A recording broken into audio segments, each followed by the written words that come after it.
Bonjour et bienvenue dans une nouvelle vidéo. Aujourd'hui, place à la danse et tout particulièrement au ballet avec le Dieu bleu. Le Dieu bleu, prestation réalisée dans le cadre des ballets russes, compagnie fondée en 1909 par Diaghilev. Plantons le décor. En quête de merveilleux, inspiration lointaine et exotique, voilà ce qui pourrait qualifier la tendance entre la fin du 19e et le début du 20e siècle. Et bien sûr, ce ballet n'échappe pas à la règle puisque Cocteau et Madrazo s'envolent pour l'Inde le temps d'une création originale. Ici, il s'agit d'une œuvre composée d'un seul acte, écrite par Jean Cocteau et Federico de Madrazo, mis en scène par Serge Grigoriev. Le ballet a été présenté au Théâtre du Châtelet de Paris le 13 mai 1912, ce qui fait plus de 110 ans maintenant. L'histoire se déroule dans un temple d'or le long du Gange. Le décor, un bassin avec en son centre un lotus et un jeune homme en phase de devenir prêtre brahmane. Quand soudain, une jeune femme arrive pour la ramener à elle. Elle entreprend une danse chargée de son amour, l'invitant à le rejoindre. Troublant les mystères au sein du sanctuaire à un moment fatidique, la jeune femme se voit malmenée par les prêtres. Colère et scandale les entraînent à la maîtriser. Celle-ci, portée et animée par son amour pour le jeune homme, persévère et danse de plus belle. Mais le grand prêtre l'accable de terribles menaces et soudain tout bascule. Monstres et démons se manifestent, plus terrifiants les uns des autres, mettant en alerte la jeune femme. Arrivée près du bassin et évoquant la divinité, cette dernière reçoit la bénédiction de la déesse et du dieu bleu appelé à l'aide. Le dieu bleu domine et dompte les monstres par sa danse frénétique et le son de sa flûte tout en contrôlant les éléments. L'acte se termine avec un dénouement heureux, sous la bienveillance de la déesse et du dieu bleu. Les deux amants parviennent alors à se retrouver. Voilà une œuvre riche en symbolique, certes de petites contradictions, mais c'est comme dans beaucoup de textes, qu'ils soient sacrés ou profanes. Malheureusement, la confusion est souvent de mise. Enfin, ici n'est pas le propos. Commençons par identifier ces deux divinités mentionnées dans l'histoire. La déesse brise une étamine de lotus et la donne au jeune dieu qui, dans cette flûte improvisée, souffle le chant suprême de l'enchantement divin. Au premier abord, le lotus nous fait penser à la déesse Lakshmi, parente de Vishnu. Mais en réalité, peut-être qu'il s'agirait plus de Sarasvati, déesse de la musique et des sonorités, parente de Brahma. Quant au dieu bleu, nous reconnaissons sans hésitation le dieu Krishna.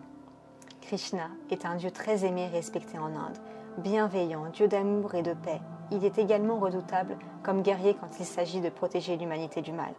Nous retrouvons Krishna dans l'un des deux grands poèmes épiques fondateurs de l'hindouisme, j'ai nommé le Mahabharata, et dans un autre texte majeur de la philosophie indienne, le Bhagavad Gita. Ce dernier relate un échange entre Krishna et Arjuna lors d'une scène clé du Mahabharata. Krishna est représenté d'une peau bleue, coiffée d'une plume de pan et souvent jouant de la flûte, seul dans la nature entouré d'animaux. Taureau blanc, faisant référence à Nandi, pan, oiseau, biche, etc. et où est accompagné de Radha sa compagne. Notons maintenant une symbolique très intéressante, celle de la danse et le pouvoir du son. Comme si l'un n'allait pas sans l'autre. C'est comme si une synergie s'opérait entre le mouvement et le son, amplifiant la dynamique dans laquelle entre Krishna. À la fois le pouvoir du son élève et détruit.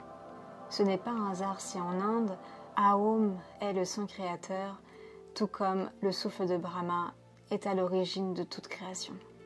La danse, mouvement de la vie, art sacré qui tient une place majeure en Inde, mais que l'on retrouve partout sur Terre.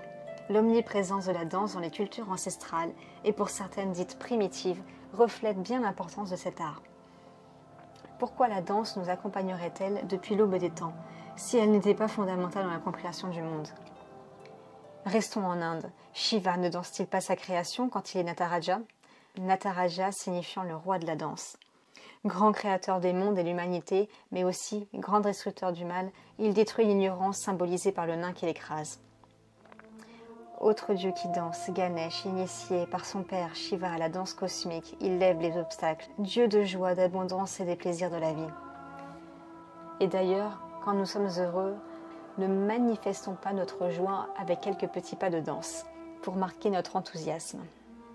Et de manière rapide, dans les autres civilisations, l'on retrouve la danse de partout, que ce soit en Grèce antique avec le culte de la danse lié à Dionysos, que ce soit en Égypte ancienne avec les Amérindiens et les Powos, et les différents peuples africains, dans les îles, Polynésie, Indonésie, Hawaï, etc., en Europe avec les danses folkloriques, l'Italie, la tarentelle, ou encore l'Espagne avec le flamenco pour ne citer qu'elle.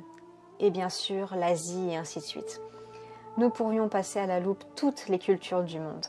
Pour en revenir à ce ballet, le Dieu bleu et cette brève présentation, l'accent sur la danse en dit long sur cet art millénaire, notamment par son incroyable pouvoir, puisque c'est par ce biais que la jeune fille va pouvoir ramener son amant à elle. La danse nous parle d'émotion, nous parle de l'amour et de son pouvoir. De mon point de vue, c'est ce qui la rend authentique et lui donne toute sa force. Le dernier point que j'aimerais souligner avant de conclure, c'est le rapport à la religion. Ce ballet délivre un message de fond, l'emprise des religions sur l'humanité. Puisqu'en effet, pourquoi le jeune homme devrait-il renoncer à sa vie pour avoir une vie religieuse, laissant apercevoir la rigidité émanant des codes, des lois et des interdits, enlevant alors toute authenticité et spontanéité à la vie, à celui qui s'embarquerait dans cette voie. Alors que toute l'histoire nous prouve le contraire. La jeune femme est en harmonie avec la vie, d'elle émane émotion, richesse du cœur et de l'esprit. C'est son amour et son authenticité qui vont la sauver des monstres et des démons, par l'aide de la déesse et du dieu bleu. Voilà une aberration chez les prêtres. À l'origine, ils servaient les dieux et donc la vie. Ici, plus spécifiquement, Brahma. Brahma s'inscrivant dans la Trimurti en Inde. La Trimurti est composée de Brahma le créateur, de Vishnu le conservateur et de Shiva le destructeur du mal. Or, Brahma, à l'instar de Shiva et de Vishnu, ne peuvent pas interdire tous ces aspects qui constituent la vie en chacun de nous, puisqu'ils sont en corrélation avec la vie. Moralité de l'histoire, nul besoin de se couper des aspects de la vie pour honorer les dieux et être en dévotion par exemple. La jeune fille en a un très bel exemple. Respectez la vie et vous-même sera le mot de la fin. Merci d'avoir regardé cette vidéo jusqu'au bout. À bientôt.